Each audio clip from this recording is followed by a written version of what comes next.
This is fantastic. This is GT racing right now. He's got traction, he's going around the outside of both of them. Maloney! Oh, he's taken Anderson. Anderson's up top. Oh my God! Big crash. Oh my goodness, half the field's going to get rolled. Second very close. These guys I want to make their way through the field very quickly. Oh, there we go! Oh no! That's massive! This is it! This is over! I can't believe this! Oh my God! God, what?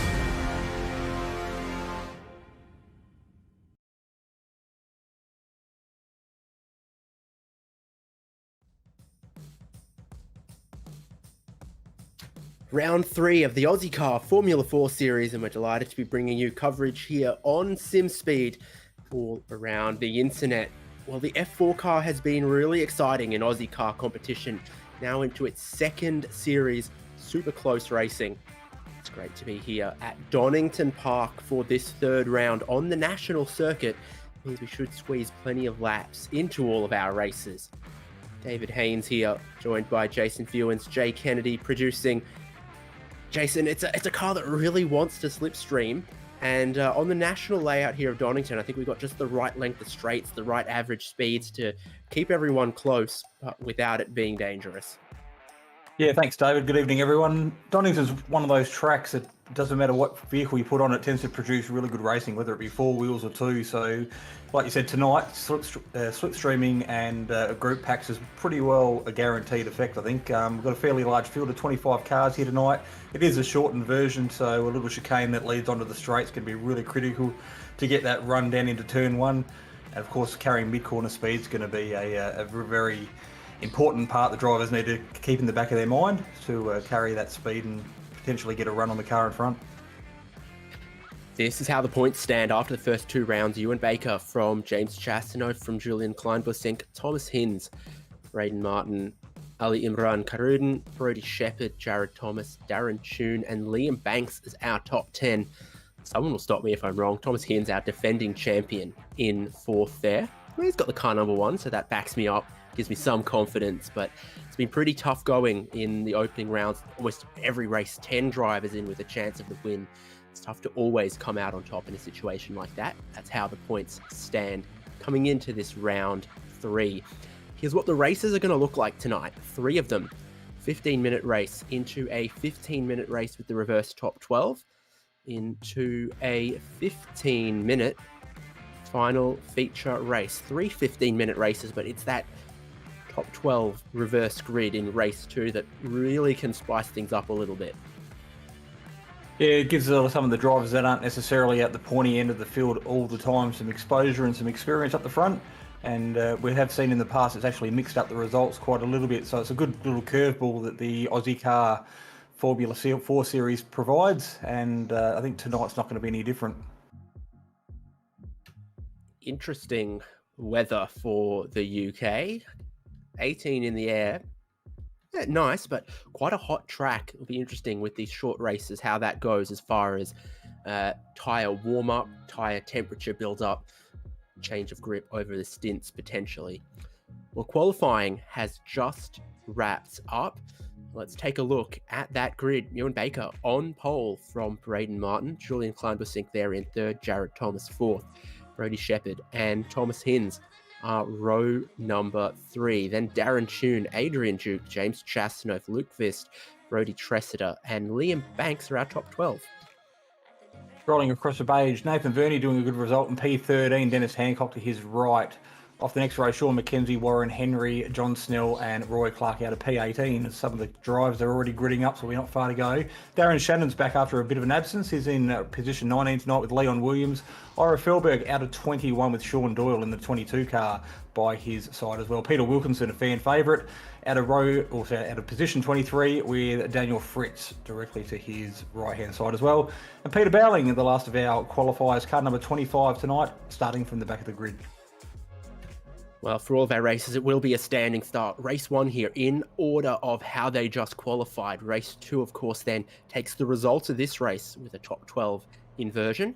And then we go into race 3, starting off exactly how we finished race number 2. So if you're inside of that top 12, you want to stay inside of it in this race. If you're starting in 13th or backwards, you desperately want to get into that top 12, because when it comes time to set the grid for race number 2, that top 12 reverse would really, really help you out. To get there, though, you got to survive 13 laps of Donington Park National, and there's a lot of undulation around this place, a couple of blind corners, some sections where circuit flip-flops and changes back on itself. Difficult to go too wide, but really rewarding if you can do it cleanly. We'll see what the drivers of Ozicar can do tonight from Donington. They rev, they get ready to see the green flag, and it drops. We get underway for the first of 3 races. Very good launch from Braden Martin on the racing line, but in second place. So they're going to be level as they go in towards turn number 1. 3 wide, just a little bit behind them there. Everyone looking to tidily make their way through turn number 1. No paved runoff here. You've got to keep it within the white lines. Yes, top leaders at the moment going down the hill for the first time. Braden Martin pushing the issue, and they finally fall into single file as they make their way down to the whole hairpin at the bottom of the hill. Martin looking for a way around on the outside, but it's not going to work at this stage. Ewans looks like he's got the ground covered. In the background, I think I see James Chastanoff making a couple of moves early to sit up behind Thomas Hinds there, just on the inside, making a good run. So a few cars a bit further back in the field, making hay while the sun shines. Yeah, Hinds is down the inside, and he's just made that move as they go over the top of the hill. They're so blind in a car like this. You're basically sitting on the ground. Even this is a higher elevation than the driver's eye perspective. You can't see over the curbs. You can't see over the crests. You've got to know which way it goes. And 3 wide just behind them as well. Very dangerous curbs in that section there in the final corner. Up front, they navigate it cleanly here, but I wouldn't be surprised if there's been damage or skipping the chicane from some behind. 1 lap complete. Ewan Baker still holding on to that lead from pole. Things are not going so great back here for Peter Bowling. Yeah, Peter escaping, returning to the pits, but the leaders at the front make their way back down the hill again. Ewan and Baker making a little bit of a gap at the moment, just over half a second. Then it's Braden Martin and Kleinsberg sitting in third, with Shepherd and Hinds in making up your top 5. So looks like the front runners at the moment have sorted themselves out at the pointy end of the field. No real challenge. Everybody seems separated by about a tenth or 2 at the moment, so not close enough to make a dive under brakes, but definitely close enough to stay within some draft.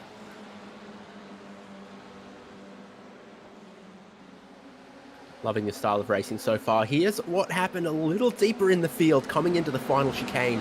3 wide. You've got Duke and Brown and White. 14 there.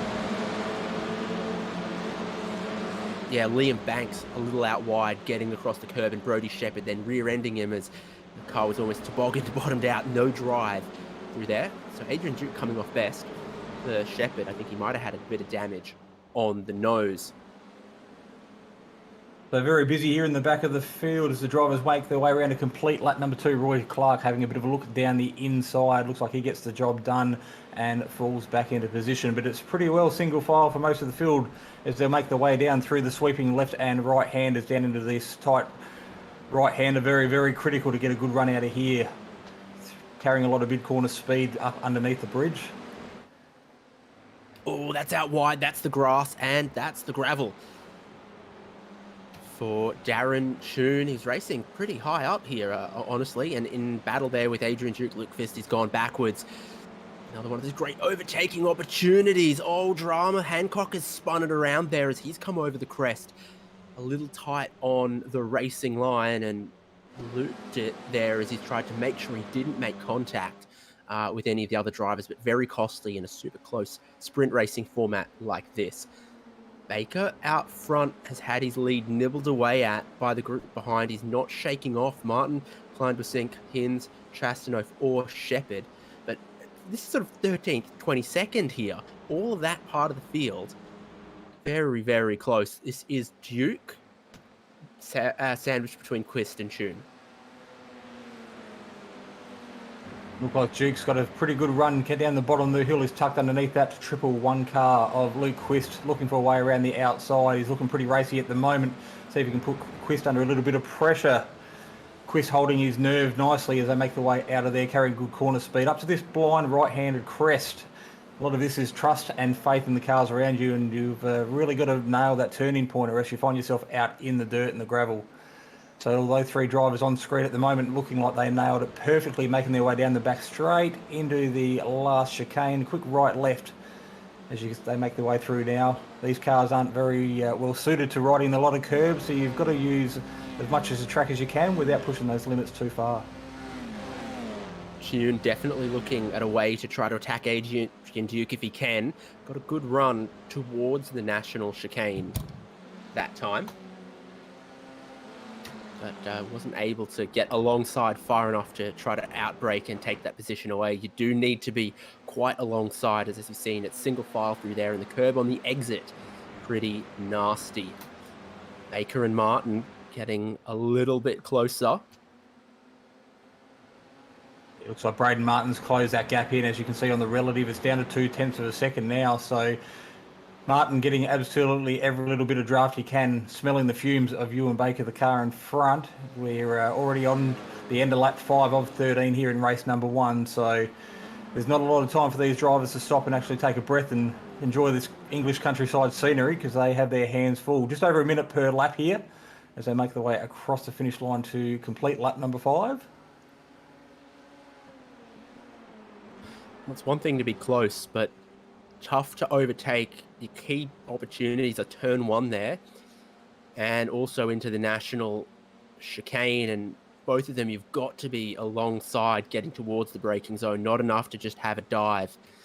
Try to force a mistake out of your opponent through these parts of the track, though you can get past, but only if they do make a mistake. So he's moving around, Braden Martin, being all up in the mirrors.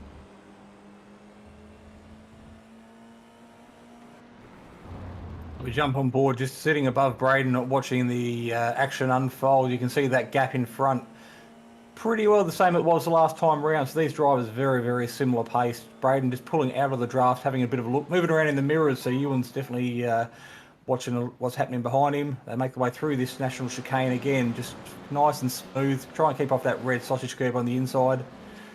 Bit further back, this action battle. Twist and Duke shortcuts the chicane massively. Definitely going to be a slowdown. Tune still ahead of Duke there, and bearing down on all of them. Liam Banks has got a lot of speed as well. So another one of those moments at the national chicane, and another one. The group further behind, 3 cars skittled.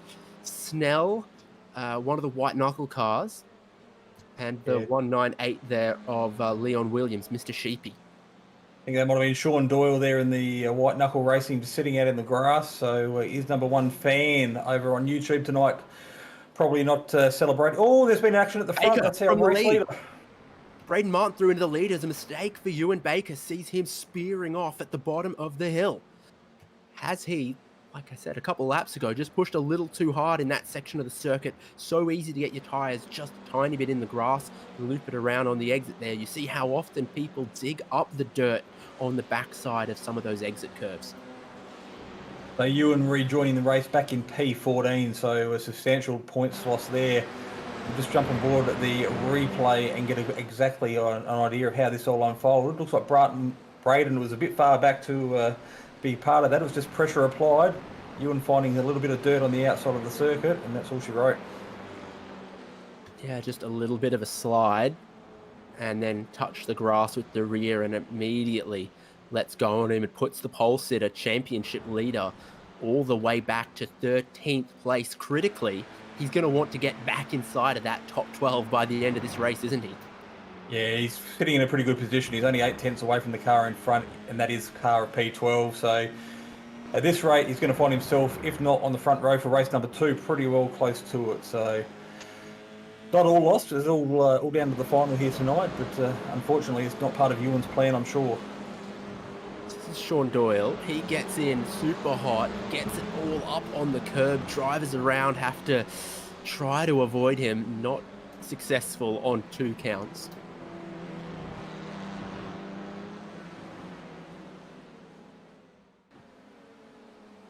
This is Hinsey and Chastity.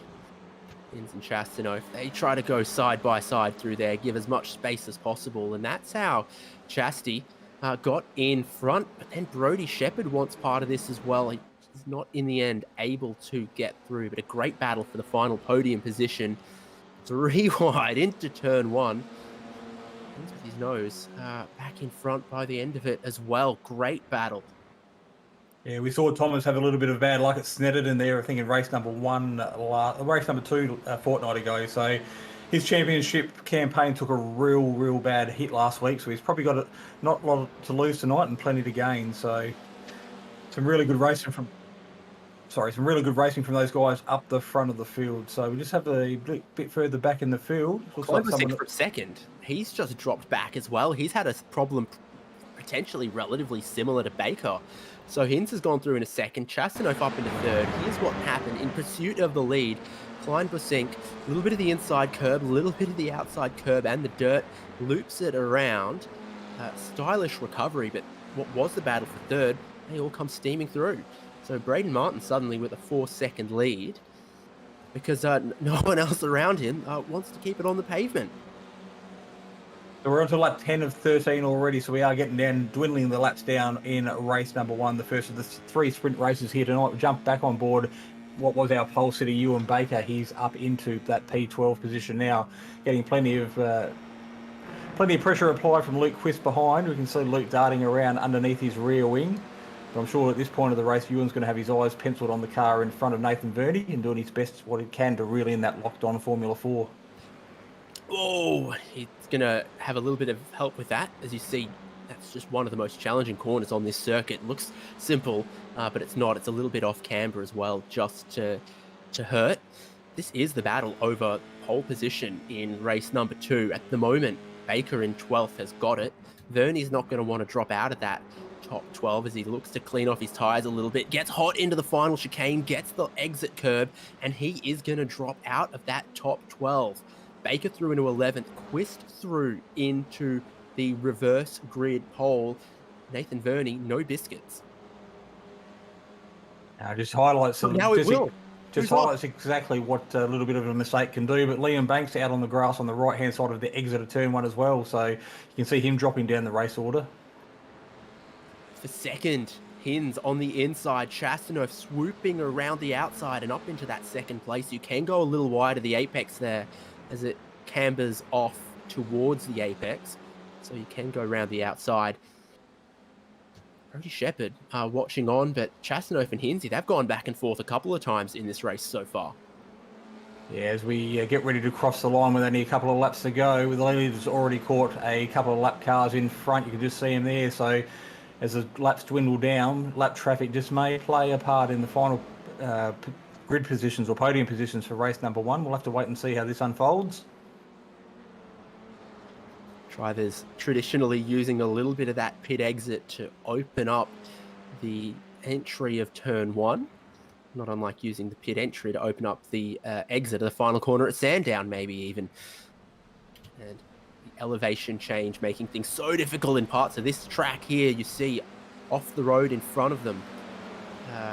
Might be Roy Clark. It's going to be a headache for Chasty. It's going to be a headache for Hinz. It's a headache for Daniel Fritz as well. Oh, they've come together. Oh, that's Chastanov. So our second place sitter at the time just coming to grief there with some cars around him, finding himself back on the inside, but he's back on track, not quite up to speed. Hit the car behind him was our pole sitter, Ewan Baker, with just on 2 laps to go. Sorry, 1 lap to go next time round, I think it is. Plenty of action happening in car number 6 of Sean McKenzie there, just ducking out of the draft, trying to fill the mirrors of Ewan Baker in front. I'm sure he's had that card played to him once or twice before, so not falling for it at this point. Pressure never ends for Thomas Hinz. Suddenly it's Brody Shepherd now in his mirrors, applying the blowtorch. Julian Kleinbusink has caught them as well, and obviously he qualified and raced strongly earlier on, dropped back, but now right back in this fight and dragging Jared Thomas along with him. 5 seconds out front of them, though. Braden Martin on a victory lap if he can bring it home cleanly. This group aren't going to catch them, but what order they finish in, still absolutely up in the air. Yeah, Braden pretty well just doing a victory lap at the moment, doing a grand tour of the final national circuit here at Donington, but all the action and where the focus will be is for the final podium position. Looks like Thomas Hinds has himself a little bit of a gap at the moment to Brady Shepherd behind.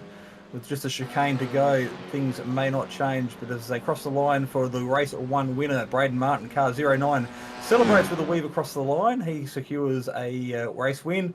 Second, Thomas Hinds, our defending champion, and Brody Shepherd, car 55, crossing the line, completing the podium.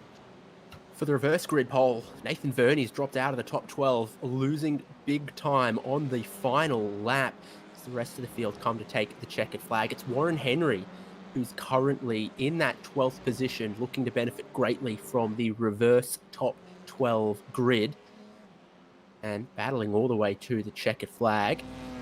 Dennis Hancock and Liam Banks are the final two cars on the lead lap. That race number 1 had it all, and I don't know what on earth happened to Verney on the final lap. But let's look at the results and the effect that it's going to have on the grid for race number 2. Braden Martin with the win in race number 1, great points. He's going to start 12th in race number 2 once it calculates that grid. Hinds, Shepherd, Kleinbussink, Thomas, Duke, Tune, Baker recovering to an 8th place, and James Chastanoff, Sean McKenzie, Luke Quist in 11th, and Warren Henry 12th. He's going to get that reverse grid benefit. Nathan Verney in 13th, and everyone back from there will start race 2 exactly where they finished. So that's Roy Clark, Brodie Tressiter, Darren Shannon, Dennis Hancock, Liam Banks, John Snell, Ira Felberg, and of course Doyle, last car on the lead lap. By that, Fritz, Wilkinson, Williams 1 lap down, Peter Bowling 2 laps down. They're going to grid up now, Jason, for that race number 2. What an interesting little grid it's going to be.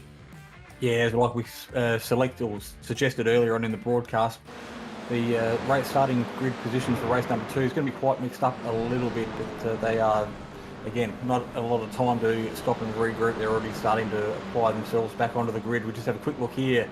Nathan Verney, this must be that last lap incident where he dropped out of the top 10. So putting on a smoke show, being very, very lucky not to collect that other car on his left-hand side as he tried to get things gathered up. So that explains a potential miss of a front row start for race 2 for Verney. The F4 cars rev into life once again for race 2, and I think that's a jump start from 3rd place. And then not a good getaway. Sean McKenzie, a black flag for jumping the start. Great battle for the lead between Henry and Quist in towards turn 1. Quist is so brave around the outside. Henry on the cold tyres causes a bit of a pile up in the reverse grid race in turn number 1. More cars damaged than undamaged, I'd say, from that one.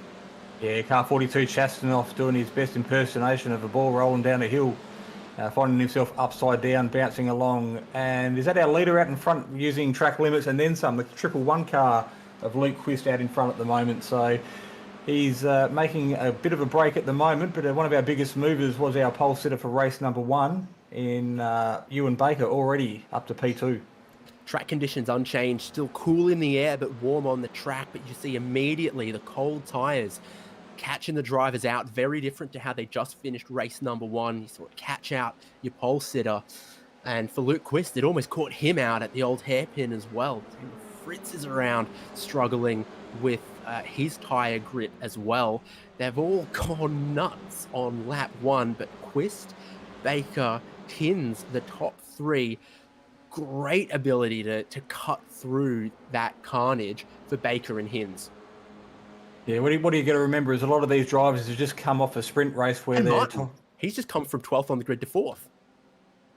So Martin proving race 1 wasn't exactly a fluke. He's already made his way through and he's on the back end of this top 3 at the moment on screen. But as I was saying, a lot of these drivers just come out of a car with low fuel, hot tyres, and they're pretty well straight back into it. So opening lap, getting the tyres up to temperature has caught a few of these drivers out that you'd expect them to potentially not fall for that trick, but a bit of red biscuits in the helmet and they go for broke. So how has your race 1 winner picked his way from 12th on the grid to 4th place in 1 lap? It's a pretty good drop of the clutch initially. Passes 1, looking around the outside, which is correct decision in the end. He outbrakes 1, maybe 2. Things kick off on the inside line on the exit. Just threading his way through. And I think that's Tune to his left that he then passes as well, going downhill immediately. So 12th, 11th, 10th, a couple more, 5th, 4th in just a couple of corners off that start. Yeah, it exactly wasn't smooth sailing. He did well to negotiate those cars that were going in all sorts of directions.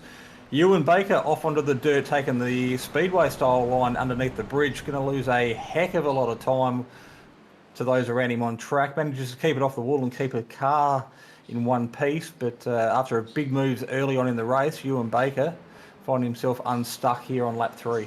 Hins goes for the lead. Luke Quist on the wide line out there also gets passed by Braden Martin, who's now up into 2nd place with the dramas for Baker and that move just then on Quist. This is what happened for Baker. Oh, just bottoms out a little bit on the exit curve, doesn't it? And he's still got a lot of steering lock in it, and it snaps on him. Yeah, he had a good run on that 111 car in front, and then all of a sudden, without any warning, it looked like the car just snapped and went hard right. So did a pretty good job there to catch it. They do tend to lose the back end pretty quick. There is some downforce on these cars, but you have to be pretty responsive if the thing steps out on you to catch it in time. Yeah, you can run across the grass there, or you can stay on the inside on the track, but if you're just splitting half in between and you're bottoming out the lowest part of the floor of the car on the curbs, and it can upset you, especially if you're still trying to turn aggressively as you hit that part. So Sean McKenzie has served a drive-through for... Is it a drive-through? For jumping the start. This is where he's rejoined into this race in 17th place. Shortly make it 16th potentially. Yeah, he's having a big look up the inside of Peter Bowling there. Peter giving him plenty of room, and that's another position done. But of course, it's points from race 1 and race 2 that's going to determine where everybody starts in race 3. Leon Williams there taking a unorthodox line. Of course, that's giving that car 6, Sean McKenzie, another position. Vernie goes through. Chastanoff looks like he has an opportunity to dive in under brakes as well. Gets the job done. Oh, and now Vernie's off. He's had a problem on the exit of that chicane. Easily done, either on the red curb or getting some of the grass on the exit. I suspect that might have been red curb for Vernie. Up front, Jared Thomas is closing in on the leaders as well.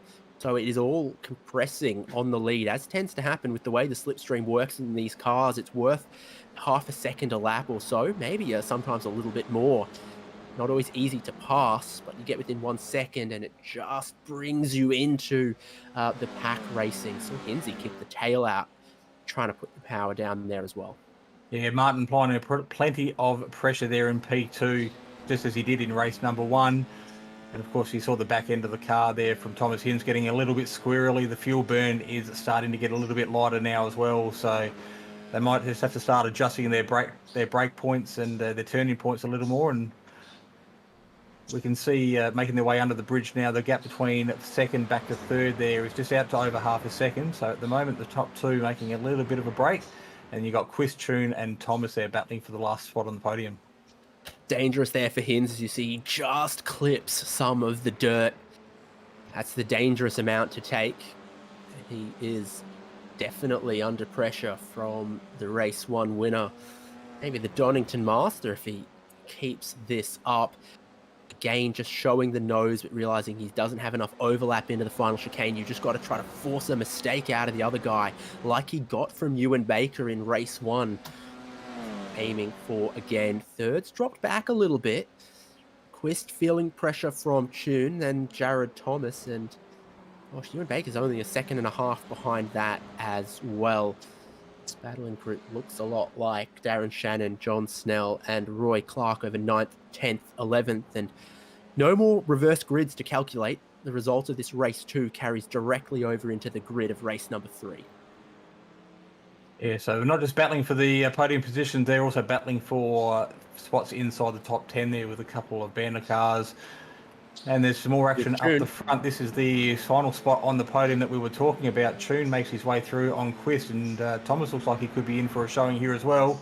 It's pretty hard to go side by side through there. Being teammates, plenty of respect and room being given, but that just allows Ewan Baker a sniff on the back of the Ozicar team cars there. Ewan looks like he's one of a bit of a run, but decides to pull out of it. Just going into the chicane to complete lap number 7. He got good drive off the preceding corner. Thomas has an issue in the chicane and he hits the wall, and hard. Problems for Jared Thomas. I wouldn't be surprised if that car's almost got no drive. He's not far away from the pit entry, but he opts to tow it instead. Baker picking up another position now off Quist as well, up into 4th place for the championship leader. He needs damage control because Martin and Hinz are both looking so strong so far this round.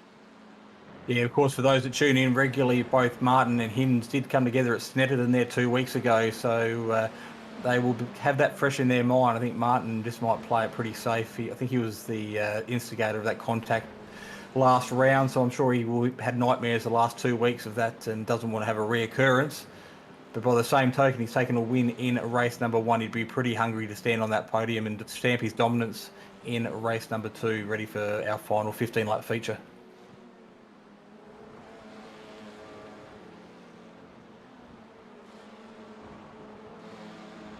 So Baker making his way through the chicane again to complete lap number 7 for him.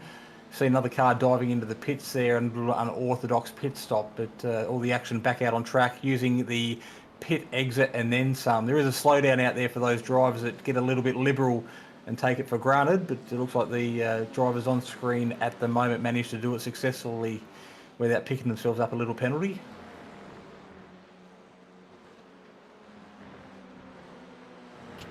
Super challenging, I think, to go through some of these sections right underneath the rear wing of the car in front. That very quick off camber right-hander, I think if you upset the aero, get yourself into trouble very, very easily. Same for a little bit further around the loop of this lap.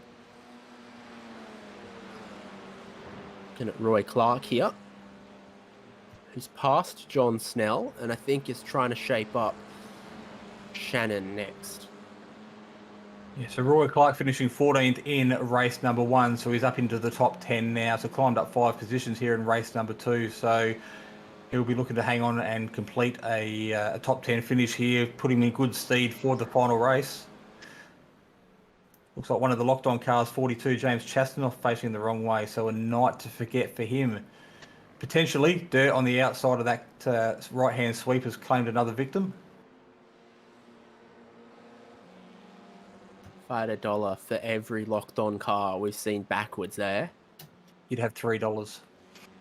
yeah, probably still not enough to get myself a milkshake at Macca's, but he's back on track. Doesn't look like any damage, but it's just a little bit of that off-camber apex curb. Pushes you out wide, and if you've got all the steering lock on and you touch the dirt, it'll go around on you. The trick is, if you know you're going to get the dirt, to just open the hands up a little bit, let it run wide, and try to recover it gently without such sharp inputs. Baker battling to try to get himself back onto the podium, not just 3rd place points for race number 2, but a strong grid position for race number 3 as well. He's hot on the heels of Darren Tune in the laps to make your pass stick. Counting down in this race number 2 from Donington. They've only got 3 more in this battle. They've only got 3 more in the battle for the lead as well. Yeah, we highlighted earlier there's limited passing opportunities here at this Donington National layout, one of them being turn number 1 they've just been through, and of course down the back straight into the last national chicane as well. So pretty well from this point on, it's a single file unless you're feeling pretty game. And at this stage of the night, with still a race to go, I probably wouldn't be taking too many unnecessary risks. As you say it, Baker pushes out wide across that grass, drops a couple car lengths and relieves some of the pressure on Darren Toon. Bit of smoke in the air, but I don't think it's from our leaders. It might be from Daniel Fritz. 2 more to go. Still hot in this battle for third. A little bit of pressure relieved in the battle for the lead. Martin was just a tenth or so back off Hinz and has dropped to closer to half a second back. As Toon and Baker are going to start catching this traffic. Fritz, and I think there's another car in there as well. There is. Yeah, so a little mistake there on Baker on the last lap. It did give Darren Toon a little bit of breathing room there for a second, but he's already tucked in underneath that rear wing. So a lap and a half to go, and looks like the lap car getting out of the way. Ewan taking advantage of an opportunity there on the inside. He can make it stick, and then he's got the job done before the change of direction, turn number 8, I think it is. So making his way up onto the podium, but I'm sure Darren Toon hasn't had enough of this yet. He's ready to fight back for the final lap. You can trust a Baker to know exactly when to rise. And it can be said of a lot of our podium here, as Baker by profession, Thomas Hinz, is seeing the white flag, and he's sustained so much pressure from Martin, who's been all over him for 10 laps now. And if you just don't make that error, it's so tough for someone of the same speed as you to pass. And for Hinzy, so far, that's what he's done. Yeah, from the moment Hinzy took the lead of this race, he really hasn't put a foot wrong. He's had plenty of pressure applied, but managed to hold off that defence quite remarkably. So he's got half a lap to go at the moment. The gap is just on 3/10 back to Braden Martin. So again, with a race win and a second place potentially here in race number 2, Braden Martin's going to take a strong hold and a heap of points into the final race, but more importantly towards his championship campaign.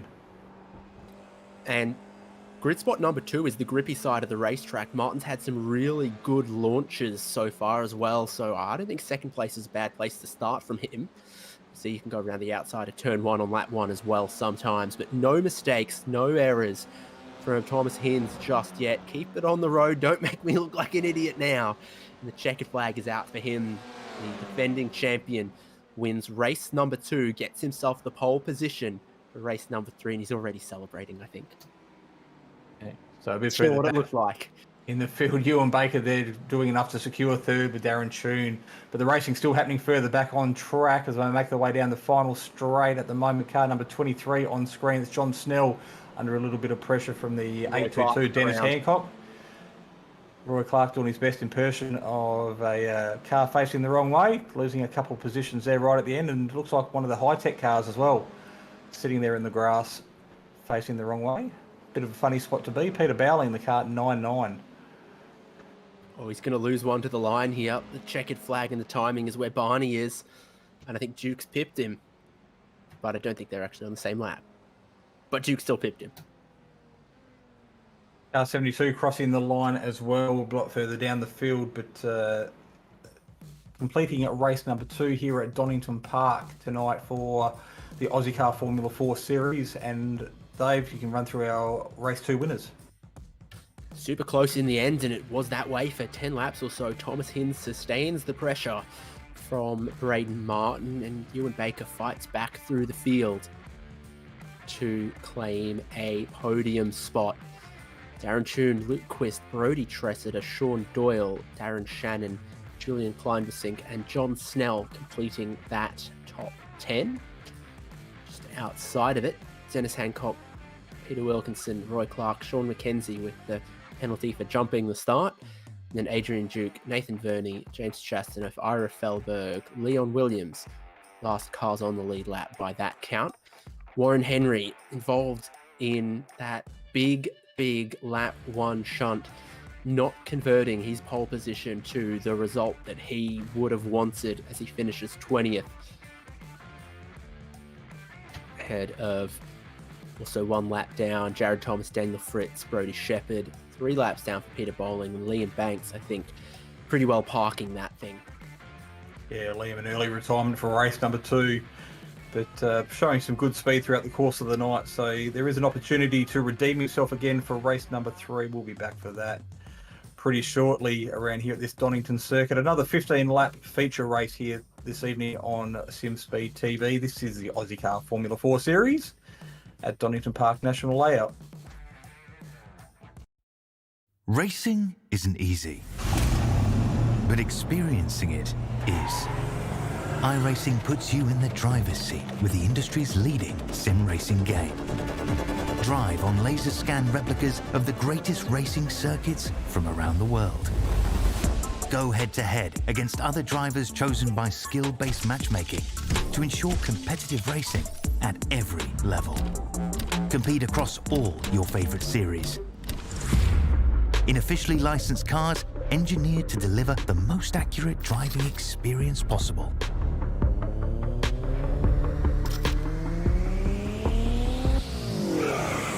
Join a race or host your own with players from across the globe. Race against the computer or in a league with friends. Feel the thrill behind the wheel. Visit iRacing.com.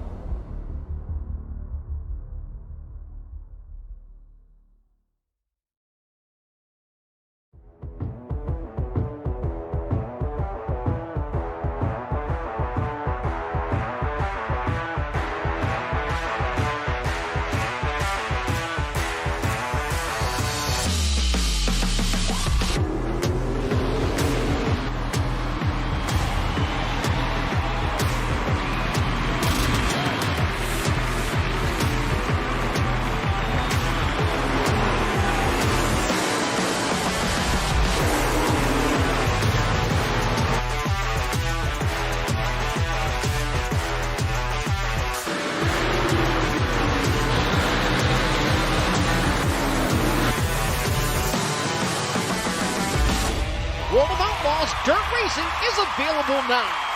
Download your copy today.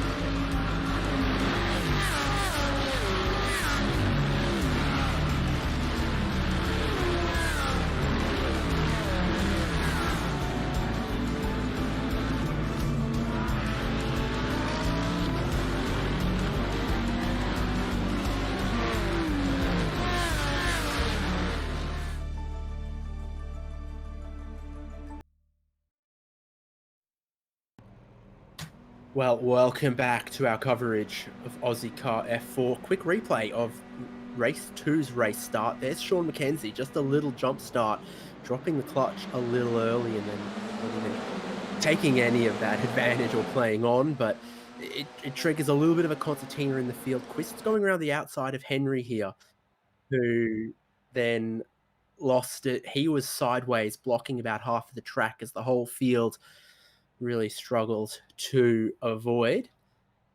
Give it up now for race number 3, where hopefully we don't see a complete replay of that.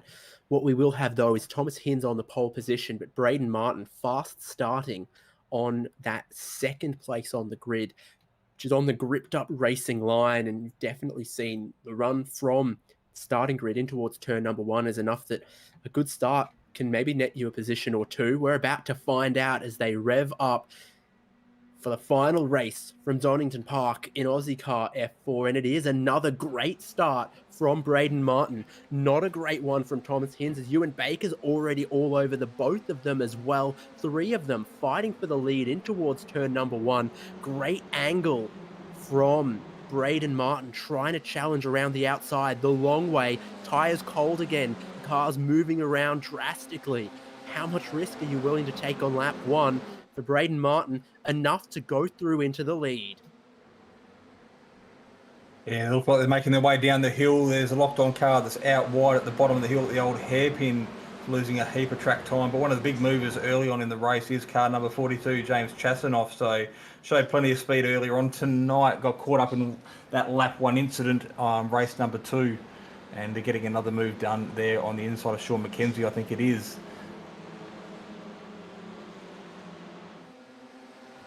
Looking at James Chastanoff.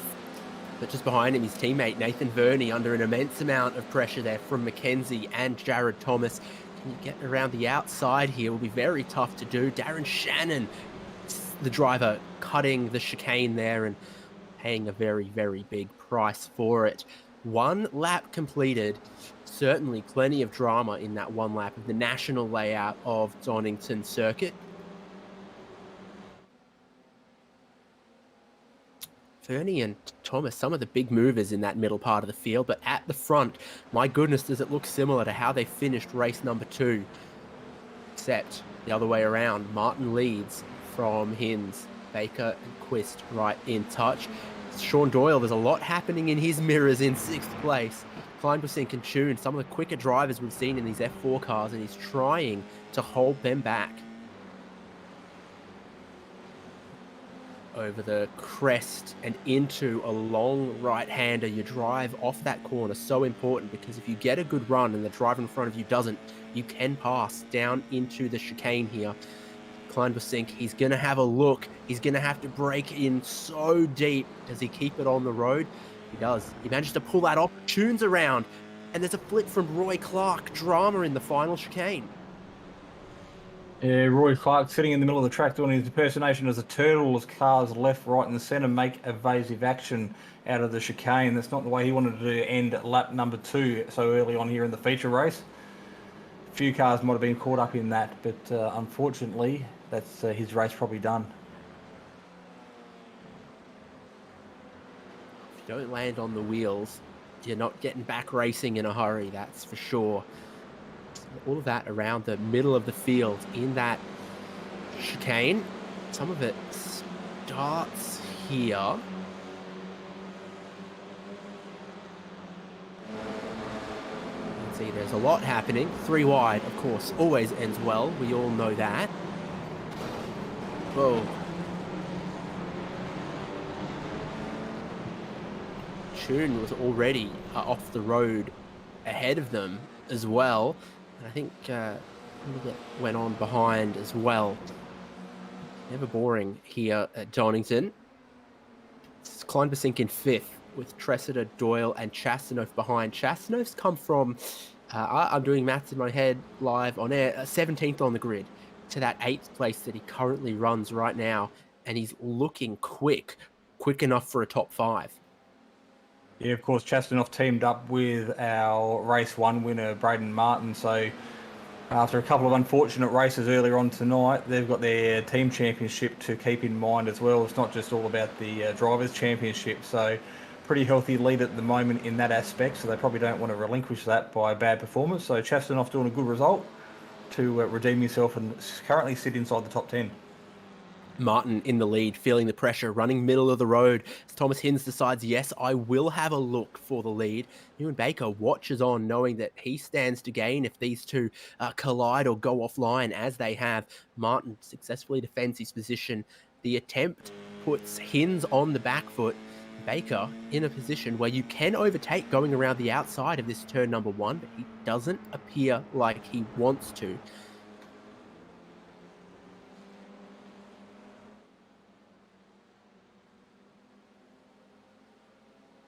.3 of a second for your top 3.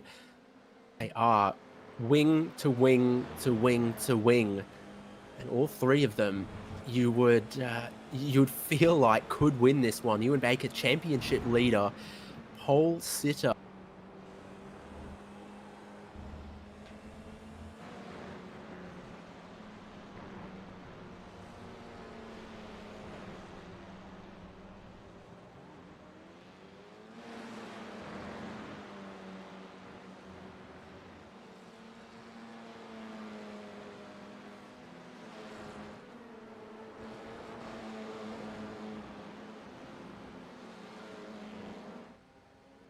Braden Martin, Thomas Hinz, Ewan Baker separated by less than 0.3 of a second.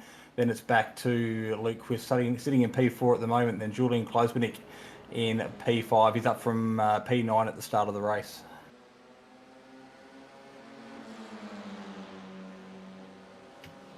Challenging for the lead still. Hinz trying to put the pressure on to make it unconventional, but they collide. Hinz gets pushed off the circuit through the gravel he goes, losing out big time as Baker goes through into the lead of the race. Not a place we conventionally see overtakes. Should be room for two F4 cars there, but maybe there wasn't. Now Hinz still getting swallowed up as he tries to get back up to racing speed and feel out if there's any damage to his suspension or tyres. Yeah, we're on lap 6 of 13 at the moment. There's not a lot of downtime for these guys to find themselves some track speed if they've got any damage. So it's really, really crucial they maintain a clean car for the short sequence of these 13 laps here this evening. Chastinov trying to stick a move on. Tressida is able to do so. Hinz then looks to slot the gap in the middle and he'll get those spots back. Still 3 wide as Sean Doyle puts his nose into the fray. He stands to gain 4 positions out of all of this if he can get around the outside of Hinz, which I'm not confident he can. Goes in a little deep. The drivers look to get back by him. So Hinz into 5th. Tressida comes back through into 6th. Chasti in 8th. Again at the moment. Yeah, so we did mention Chastinov showed plenty of good speed earlier in the night, and he's proved that again here in the feature races. He's made his way up into P8, I think it is, but the higher he gets and the closer he gets to the front of the field, the quicker the drivers around him are. So he's going to have to work that little bit harder if he wants to continue making positions. Braden Martin getting out on the grass out of P2 on the sweeper, so makes his way back onto the track, but he can relinquishes the position in the process. Yeah, a lot of time lost there for Martin. Back into 3rd, feeling this pressure from 4th place Julian Kleinbusink, and suddenly Baker has 3.5 seconds of lead. Yeah, comfortable little margin, but certainly just put a foot wrong and that could be relinquished, and the chasing group can reel that in pretty quick. We've seen that happen tonight already with a couple of cars, so we've still got 5 or so laps to go remaining here tonight, and we're far from a guaranteed result. But at the moment, Baker sitting out in front, Luke Quist in P2, 3 seconds off the pace, and it's back to Braden Martin, our early race leader, 5 seconds off the front of the field. Hinz and Martin both looked so unflappable in race number 2, and in fact almost in race number 1 as well, as we see Chastinov try to get down the inside there on Doyle. But in this final race, they've both kind of lost their head, lost their cool a little bit, and it's Baker who stuttered in race number 1, finds himself back at the lead of the field for the final race. Chastinov eventually does get to stick his move.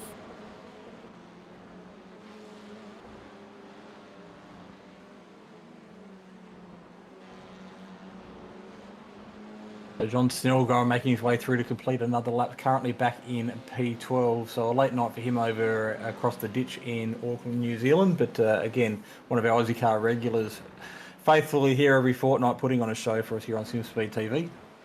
Martin goes back into 4th place as Julian Kleinbusink goes through into 3rd. Another run off the road, and I wonder if Martin's carrying just a little bit of damage from his contact with Hinz. Can't see where the hands are if the steering is straight, but he continues to drop back and away from the lead. Everything looks in order, but it's hard to know. He seems to be struggling in right-handed corners, and it was the left-hand side where the contact was made, but then almost every corner is a right-hand corner around here. Most of them that matter. It's a clockwise circuit and it's a national layout, so there is only so many corners. Most of them need to be to the right.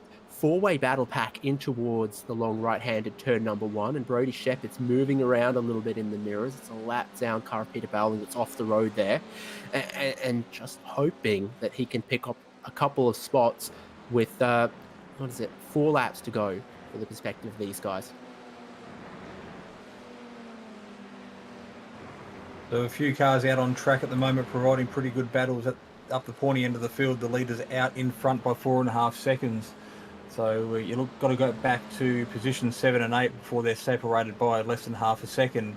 In fact, 7, 8 and 9 are all separated by pretty well a blanket's width. You could throw a sheet over them and they would all be covered. So plenty of good racing provided here tonight, but all the action at the moment just sitting on the outside of the top 10.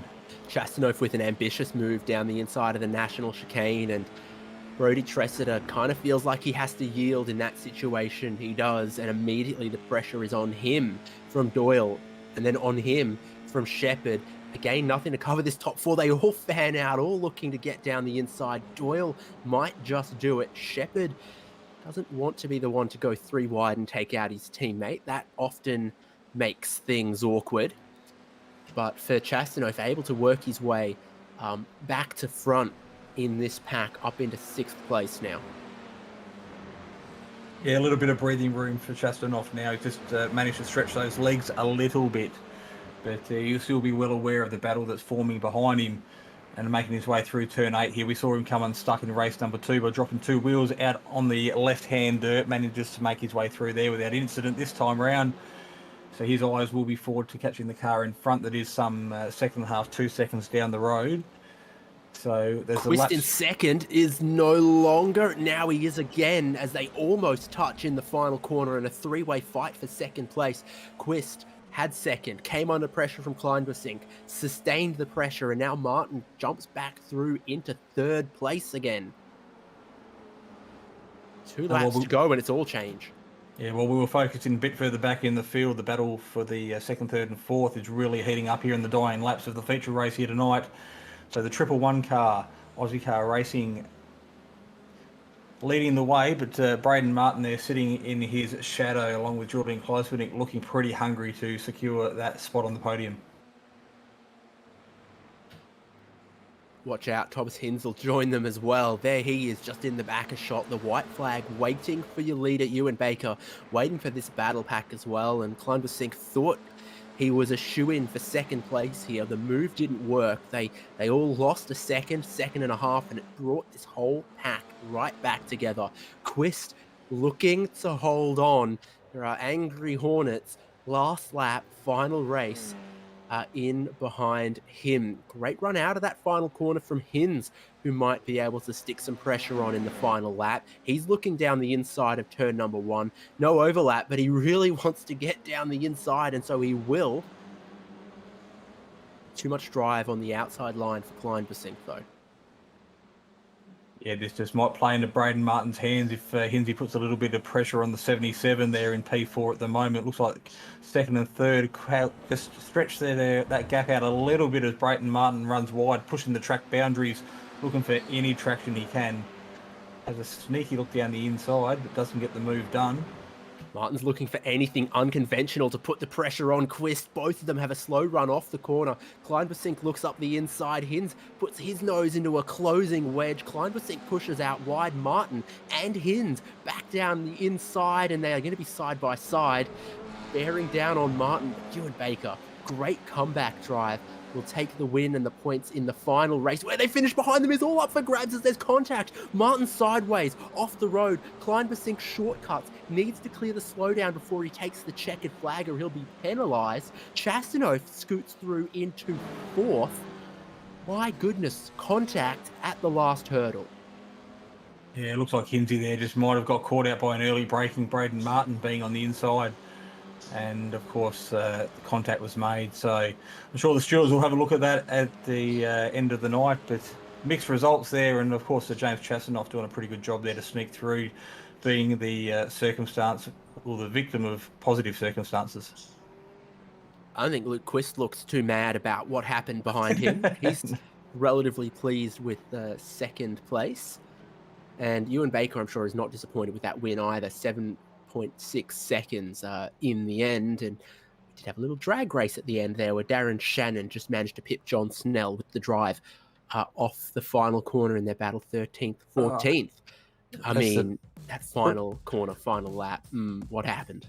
Yeah, it's the prettiest flower on the screen that Luke Quist has just drawn for you using his rubber and his tyres. But unfortunately there for some of those front runners into that final corner of the final lap. But it all happened behind our race winner, Ewan Baker there, 7.5 seconds lead clear of 2nd place Luke Quist.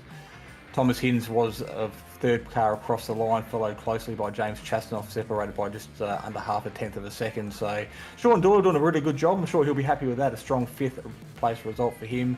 And then Julian Kleinsmanick and Brady Shepherd, Brady Tressida, 6, 7 and 8 respectively, with Jared Thomas and Braden Martin. Unfortunately, they're battling for the last spot on the podium, crossing the line in 10th.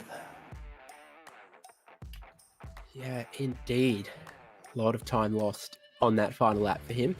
Darren Toon, Sean McKenzie, Darren Shannon, and John Snell. Look at their margin there. Just a couple of hundredths. Darren Shannon managed to pull a sneaky on the final lap.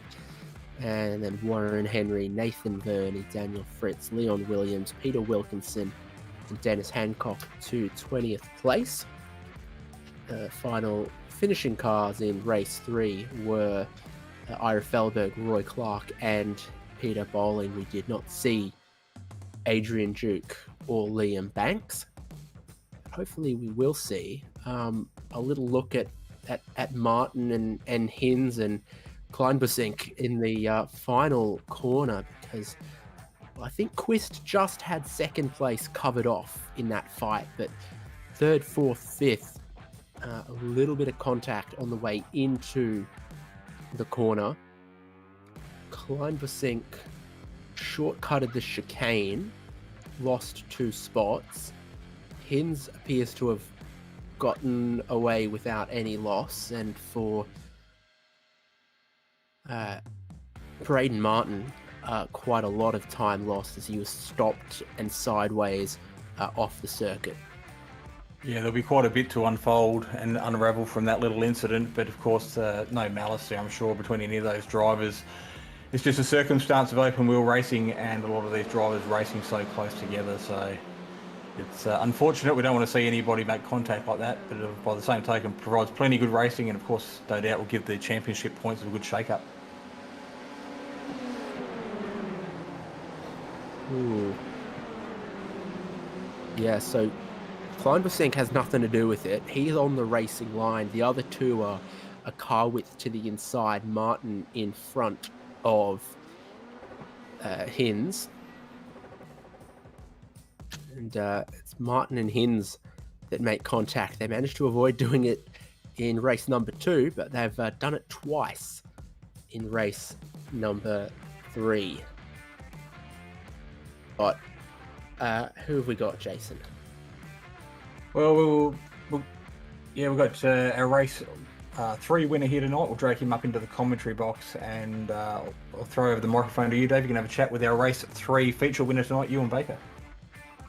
Well, congratulations, I guess, coming into the round as the championship leader. Race 1, not perfect, but you just kept chipping away from there, 8th, 3rd, and then eventually a 1st. Yeah, it didn't make it easy on myself, did I? I came into this round just wanting to sort of clean 3 races, try and keep or extend the championship lead, and yeah, dropped on the grass in race 1. Feel pretty stupid with myself with that one. And yeah, race 2, did the same thing at the old hairpin, dropped on the grass again.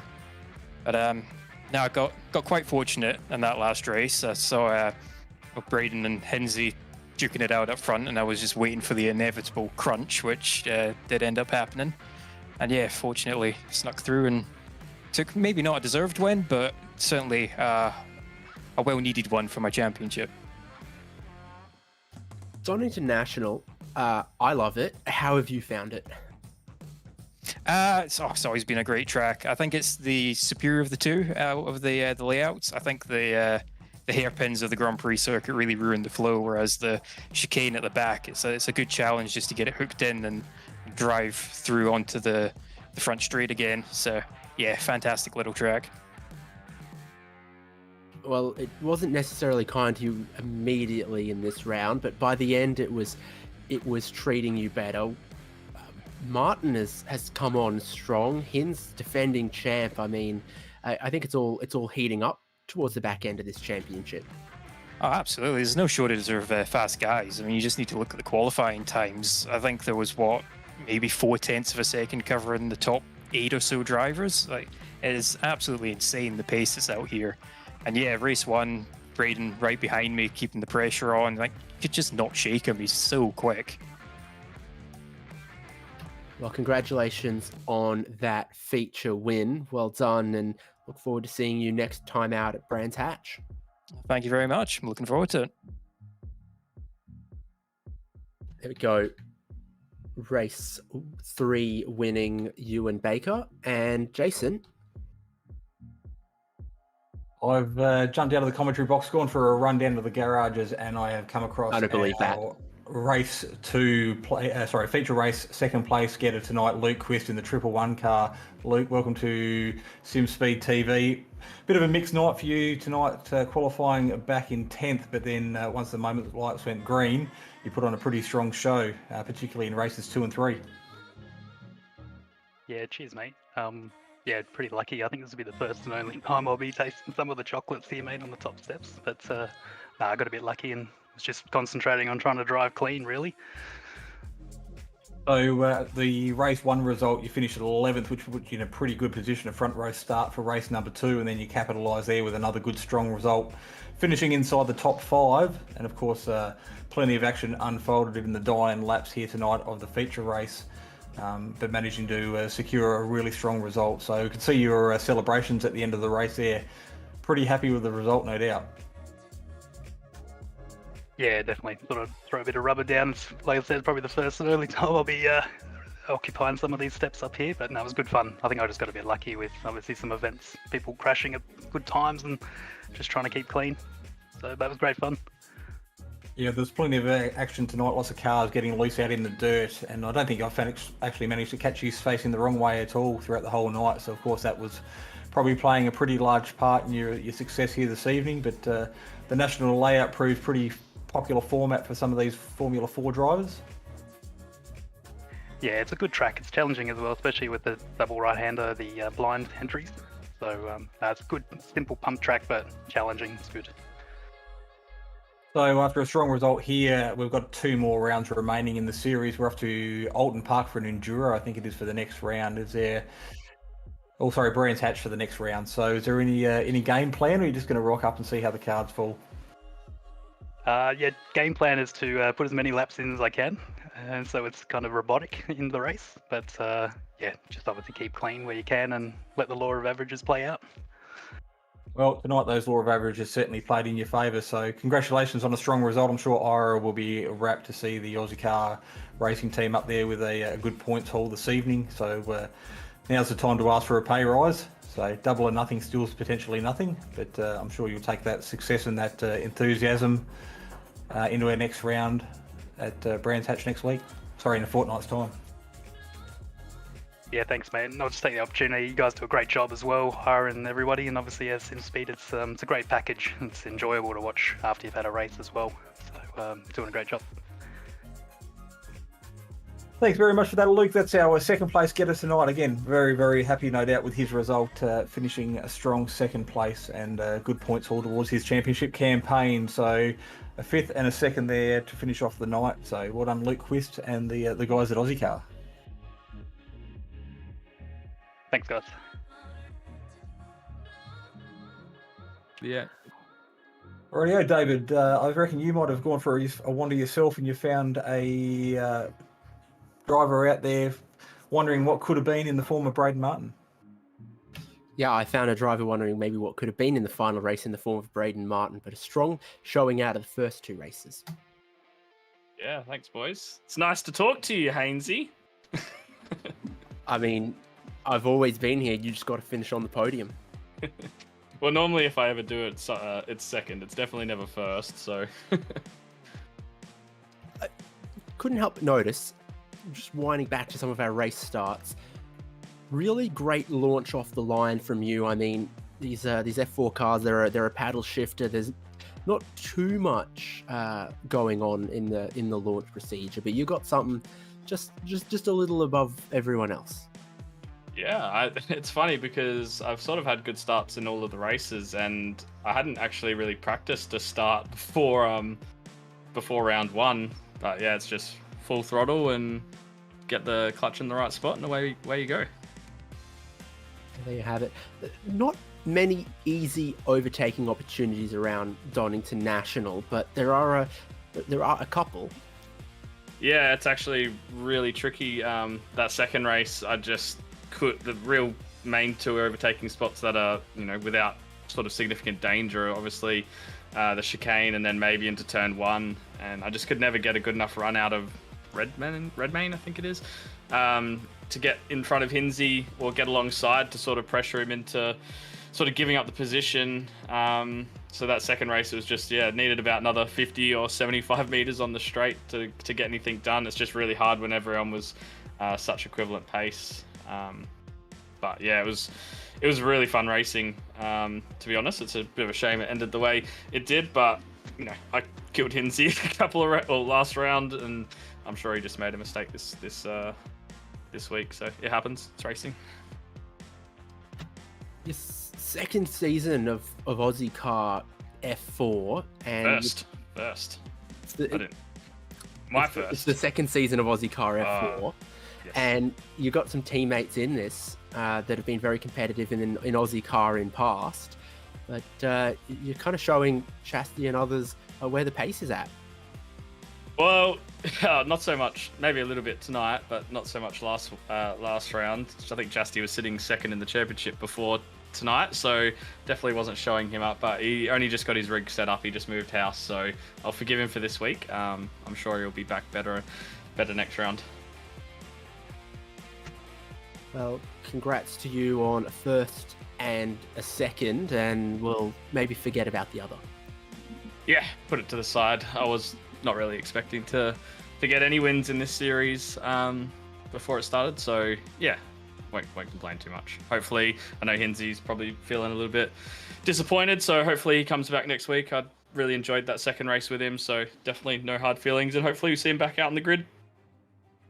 Yeah, Brands Hatch next, another one of those tracks that, a little bit undulating, relatively short layout, probably a lot closer to Donington than Snetterton or Silverstone are. Yeah, I generally enjoy driving Brands Hatch. I've done it a few times in the Skippy. Obviously, this car's slightly different. But if I say I like it, it probably means it's going to go horrifically next week. So, we'll just see what we can get. Like I said, I wasn't really expecting much coming into this championship, and yeah, we'll just see how we go. It's really just hope that me and Chastity can get the team's championship. That's the main goal. So, well, we look forward to see you continuing that effort next time out at Brands Hatch. Thanks. Cheers, guys, and just shout out to all the Locked On lads for all their support, and they did an amazing job in the 12-hour raising a bunch of money for cure cancer. So, cheers to them. Thanks, Raiden. That's going to be everything, though, from Donington National as we head towards Brands Hatch next round. You'll find it all here on Simspeed TV, 6th of March, that Monday night, and what great racing the F4s have been putting on. Occasionally fraught, occasionally dangerous, but always very, very close and entertaining, so we look forward to that. And that will be all from myself, David Haynes, Jason Fewers with me, Jay Kennedy, pulling the replays and the coverage. Thanks, of course, go to Locked On iRacing Podcast, Sim Racing Leagues, Prestige Trophy Badge and Engraving, and the No Social Hate campaign. We'll see you at Brands Hatch. Racing isn't easy, but experiencing it is. iRacing puts you in the driver's seat with the industry's leading sim racing game. Drive on laser scan replicas of the greatest racing circuits from around the world. Go head-to-head against other drivers chosen by skill-based matchmaking to ensure competitive racing at every level. Compete across all your favorite series. In officially licensed cars, engineered to deliver the most accurate driving experience possible.